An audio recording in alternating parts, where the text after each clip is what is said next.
जनवरी 1897 बहुत ही इम्पोर्टेंट महापुरुष क्रांतिकारी का जन्म हुआ था। नारों में जोश था, खून में उबाल, ऐसे क्रांतिकारी नेता सुभाष चंद्र बोस का जन्म हुआ था। सुभाष चंद्र बोस का जन्म उड़ीसा के कटक शहर में हुआ था। उड़ीसा को ही आज के रूप में ओडिशा कहा जाता है। ओडिशा जो भारत का एक पूर्वी राज्य है और पूर्वी राज्य के कटक शहर में हुआ था। और यह कटक शहर महानदी के किनारे स्थित है। महानदी के किनारे स्थित है। नोट में लिखा हुआ है, इसी उड़ीसा के कटक शहर में राष्ट्रीय चावल अनुसंधान केंद्र का मुख्यालय स्थित है।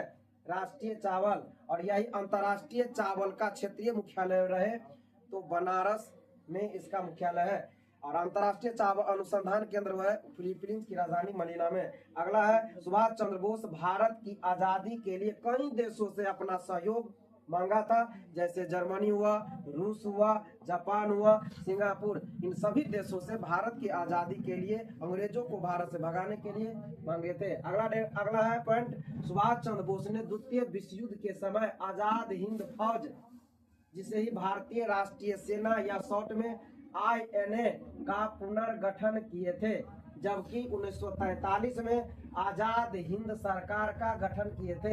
ये क्वेश्चन आता है, सुभाष चंद्र बोस आजाद हिंद फौज का पुनर्गठन किए थे, जबकि आजाद हिंद सरकार का गठन किए थे। नोट में लिखा हुआ है, आजाद हिंद फौज INA कैप्टन मोहन सिंह के दिमाग की उपज माना जाता है, जबकि आजाद हिंद फौज INA का गठन रास बिहारी बोस ने किया था।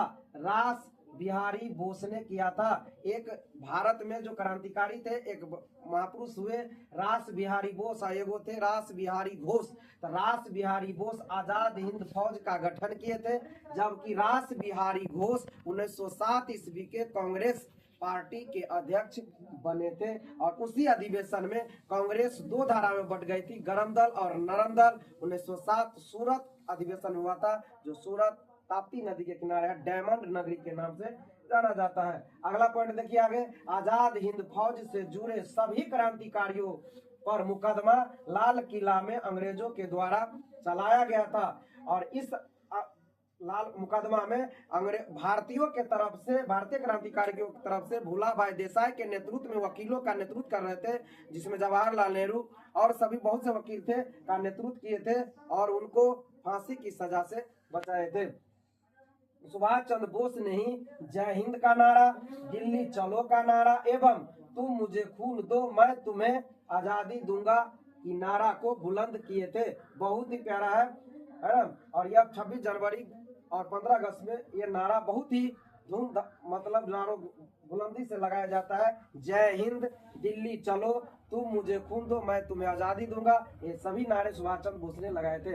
अगला पॉइंट है, सुभाष चंद्र बोस ने भारतीय राष्ट्रीय कांग्रेस का 2 बार अध्यक्ष, मतलब आजादी से पहले सुभाष चंद्र बोस 2 बार अध्यक्ष बने थे, 1938 में, 1939 में। 1938 में गुजरात के हरिपुरा में अधिवेशन हुआ था, उसके अध्यक्ष बने थे। और 1939 में मध्य प्रदेश के त्रिपुरी में अध्यक्ष बने थे, है ना।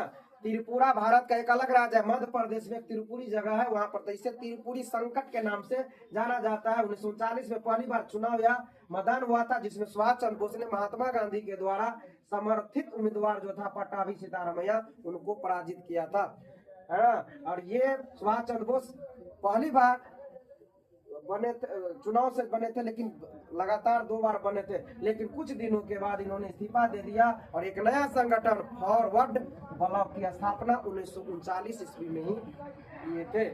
अगला पॉइंट है, सुभाष चंद्र बोस क्रांतिकारी बनने से पहले ICS इंडियन सिविल सर्विस, जिसे आज के डेट में कहेंगे तो IAS, जिसे DM कहते हैं, वो बने थे। अंग्रेज के समय में यह बने थे, जो पूरे भारत और इंग्लैंड में चौथा रैंक लाए थे सुभाष चंद्र बोस ICS परीक्षा में। और ये है ना 1920 में जो महात्मा गांधी के द्वारा असहयोग आंदोलन शुरू किया गया, उसमें शामिल होने के लिए यह इस पद से इस्तीफा दे दिए थे।